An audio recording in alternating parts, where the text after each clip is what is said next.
आजकल ऐसे बहुत से माता पिता हैं जो दोनों ही जॉब करते हैं और अगर इनकी जॉब का सबसे ज़्यादा असर पड़ता है तो वो पड़ता है उनके बच्चों पर, जिन्हें ना ही तो माता पिता का प्यार मिल पाता है और ना ही माता पिता का जितना उन पर ध्यान देना चाहिए वो हो पाता है। और इसकी वजह से या कहे कि इस लापरवाही की वजह से कई बार ऐसा कुछ हो जाता है जिसके बारे में तो सोचकर भी शर्म आती है, सोचकर भी दुख होता है, सोचकर भी रूह कांप जाती है। आज जो मैं आपको घटना सुनाने वाली हूँ ये भी एक ऐसी ही घटना है जिसमें कि दोनों माता पिता वर्किंग थे और उन दोनों माता पिता की जॉब की वजह से वो अपनी बच्ची के लिए ऐसी लापरवाही बरतते हैं कि जब वो 8 महीने की गर्भवती हो जाती है तब जाकर उन्हें पता चलता है कि उनकी बच्ची गर्भवती है और उस बच्ची की उम्र थी मात्र 11 साल।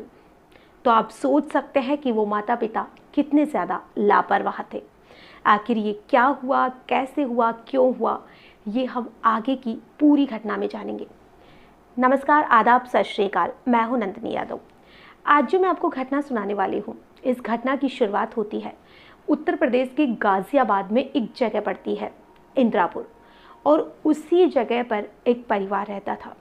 माता पिता दोनों जॉब करते थे और उनके साथ में उनकी एक 11 साल की बच्ची थी।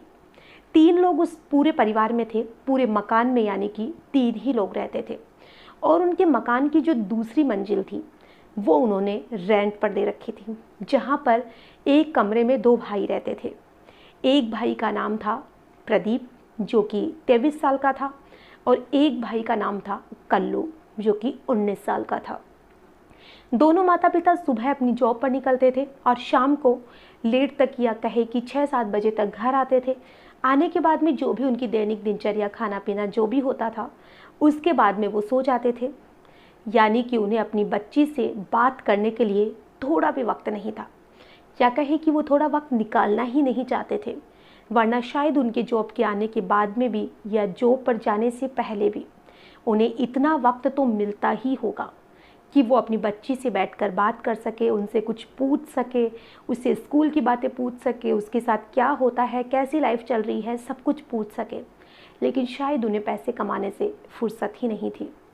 वक्त बीत रहा था। एक दिन अचानक ही, ये सितंबर 2022 की बात है, 5 सितंबर 2022 को उस मासूम सी बच्ची के पेट में बहुत ज़्यादा दर्द हो रहा था। सुबह के लगभग 5 बजे का समय था।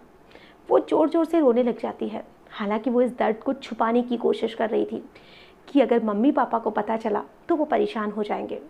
लेकिन तब तक उसकी माँ की आँख खुल जाती है। जब उसकी माँ की आँख खुलती है तो वो अपनी बेटी से पूछती है कि बेटा क्या हुआ। तो जो उनकी बेटी सिम्मी थी, ये हालांकि एक बदला हुआ नाम है, लेकिन जो सिम्मी थी वो कहती है कि माँ मुझे बहुत ज़्यादा पेट में दर्द हो रहा है। तो उसकी माँ उसे एक पेन किलर दे देती है और जब वो उस गोली को खाती है तो उसे कोई भी आराम नहीं मिल पाता है। तब तक सुबह के 7 बज चुके थे। तो उसकी माँ को जॉब पर जाने की जल्दी थी। वो अपनी बेटी को फिर से एक गोली दे देती है, लेकिन अब उसके बेटी का दर्द बहुत ज़्यादा बढ़ चुका था। तो उसकी माँ कहती है कि क्या हुआ, तुम्हें आराम नहीं मिला। तो जो सिम्मी थी वो कहती है कि नहीं माँ, मेरा दर्द बहुत ज़्यादा बढ़ रहा है, मुझे बहुत तकलीफ़ हो रही है। वो बहुत ज़ोर ज़ोर से रोने लग जाती है। अब उस बच्ची को डॉक्टर के पास लेके जाया जाता है। जब उसे हॉस्पिटल ले जाया जाता है, डॉक्टर को दिखाया जाता है, तो डॉक्टर कहते हैं कि ये बच्ची 8 महीने की गर्भवती है, यानी कि वो 8 महीने से प्रेग्नेंट है। लेकिन उस लड़की के माता पिता को बिल्कुल पता नहीं चला कि वो 8 महीने की गर्भवती है, जो कि कोई छोटी बात नहीं थी। और 8 महीने की प्रेग्नेंट होना बहुत बड़ी बात होती है। इसका मतलब तो यही निकलता है कि शायद जो उसके माता पिता थे वो अपने बच्चे की तरफ देखते ही नहीं थे। बच्ची जब उसकी माँ से पूछा गया कि आपको अपनी बच्ची का जो पेट बढ़ रहा है वो भी नज़र नहीं आ रहा है, तो उसकी माँ ने कहा कि उनकी बेटी थोड़ी हेल्दी है और शायद हमें लगा कि ये थोड़ी मोटी हो रही है, इसलिए इसका पेट थोड़ा बढ़ने लगा है। जो वास्तव में बहुत ही ज़्यादा आश्चर्य की बात है कि क्या इतने लापरवाह भी कोई माता पिता हो सकते हैं। फिर जब डॉक्टर से उसके माता पिता कहते हैं कि हमें इस बच्चे को नहीं रखना है, हम इसे गिराना चाहते हैं, तो डॉक्टर इस चीज़ के लिए साफ इनकार कर देते हैं, क्योंकि 8 महीने बीत चुके थे और अब इस बच्चे को गिराने का मतलब था उस मासूम की जान जाना। अब उस बच्चे को डॉक्टर कहता है कि आप 1 महीना और वेट करें, जब ये बच्चा जन्म ले लेगा तो हम इसे बाहर निकाल देंगे या हम किसी को दे देंगे, लेकिन जो भी है हम 1 महीने तक कुछ भी नहीं कर सकते। अब उसके माता पिता उसे घर लेकर आते हैं। अब ये बात पुलिस तक भी पहुंच चुकी थी। आसपास में जो भी हॉस्पिटल था उसे फैलने भी लगी थी कि 11 साल की बच्ची प्रेग्नेंट है जो 6 क्लास में पढ़ती थी। अब जब मतलब आसपास के जो पुलिस वाले थे वो वहाँ पर उस लड़की के घर पहुँचते हैं और इसे एक मनोचिकित्सक की व्यवस्था की जाती है जो कि उस मासूम से बच्चे से सारे सवाल पूछ सके कि इसके साथ क्या हुआ है, कैसे हुआ है। पहले तो वो बच्ची रोने लग जाती है और कहती है कि नहीं, मैं कुछ नहीं बता सकती, वरना वो लोग मेरे माता पिता को मार देंगे। लेकिन फिर उस मासूम को विश्वास दिलाया जाता है कि उसके माता पिता को भी कुछ नहीं होगा। पुलिस वाले कहते हैं कि हम यहाँ हैं, तुम्हारे मम्मी पापा को हम कुछ भी नहीं होने देंगे, तुम हम पर विश्वास करके देखो। फिर उसे पूछा जाता है कि तुम्हारे साथ क्या हुआ, किसने किया। तो वो बच्ची कहती है कि जो ऊपर भैया रहते हैं, प्रदीप भैया और कल्लू भैया, वही उस लड़की के साथ रेप करते थे। और ये सारी चीज़ें जनवरी 2022 से हो रही थी, यानी कि 8 महीने से, और वो लड़की तभी प्रेग्नेंट हो जाती है। और जब उन दोनों लड़कों से पूछताछ की जाती है, उसे पकड़ कर लाया जाता है, तो वो बच्ची कहती है कि यही लोग मुझे हर रोज़ मेरे साथ बलात्कार करते थे। हालांकि वो तो इन सारी चीज़ों का मतलब ही नहीं समझती थी, लेकिन फिर भी वही कहती है कि ये लोग मेरे साथ कुछ तो गलत करते थे, जिससे मुझे बहुत ज़्यादा तकलीफ़ होती थी। लेकिन आखिर में मैंने इन सारी चीज़ों को यही मान लिया था कि मेरे साथ अब रोज़ ही यही होने वाला है। और उस बच्ची के साथ रोज़ वही होता था। उसके मम्मी पापा जॉब पे निकलते थे और वो स्कूल से दोपहर को घर आ जाते थे। उसके बाद में वो 2 बजे से लेकर शाम तक घर पे अकेली रहती थी। और उसी बीच में वो दोनों भाई, कभी दोनों साथ में आते थे तो कभी एक एक आता था, और उस बच्ची के साथ वो यूं ही रेप करते थे। और जब उन भाइयों से पूछा गया तो उन्होंने कहा कि एक बार उन्होंने, जो बड़ा वाला भाई प्रदीप था, उसने उस बच्ची के साथ रेप किया और उसने अपने छोटे भाई से भी जाकर यही बात कही। तो उसका छोटा भाई भी उसके साथ वैसा ही करने लग जाता है। और अब ये सिलसिला चल निकलता है।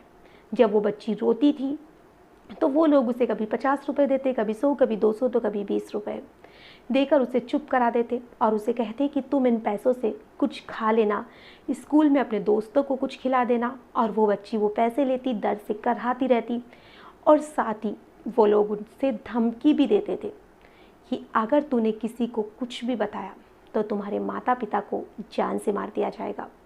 और इसी डर की वजह से वो बच्ची किसी को कुछ भी नहीं बता पाती थी।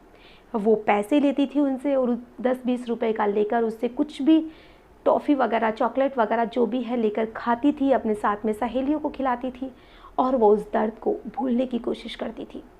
और उसे आखिर तक तो इन सारी चीज़ों की आदत हो चुकी थी। लेकिन सोचने की बात यह है कि उस बच्ची के माता पिता ने ध्यान नहीं दिया। ये तो हालांकि बहुत ही बड़ी लापरवाही है, उनकी बेवकूफ़ी है कि वो अपनी बच्ची के लिए इतने ज़्यादा लापरवाह है।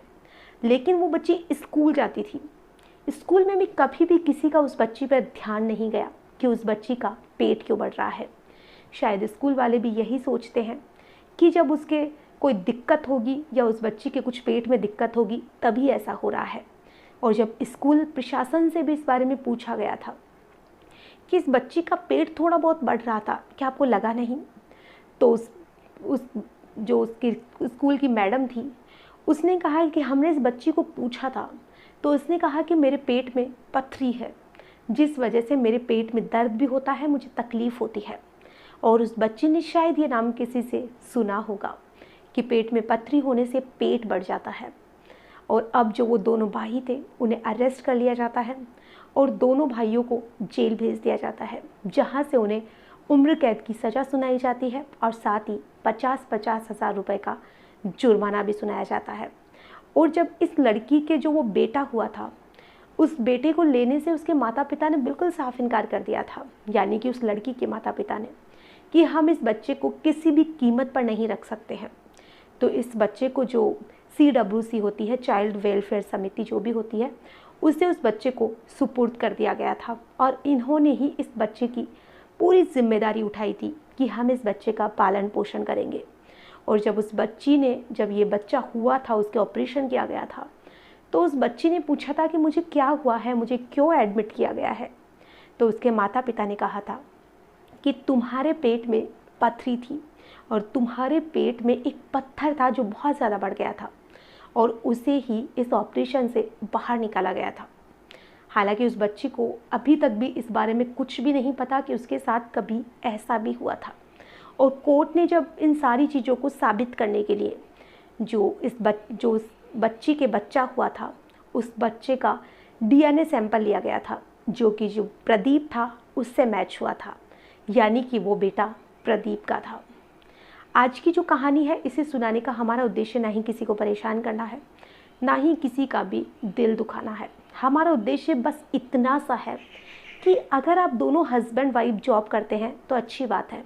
आजकल बहुत सी महिलाएं जॉब करती है, और लेकिन जॉब करने के साथ साथ आप अपने बच्चों के लिए इतने भी मत लापरवाह हो जाओ कि आपके बच्चों के साथ कुछ गलत होता रहे और आप इन सारी चीज़ों को नज़रअंदाज करते रहे।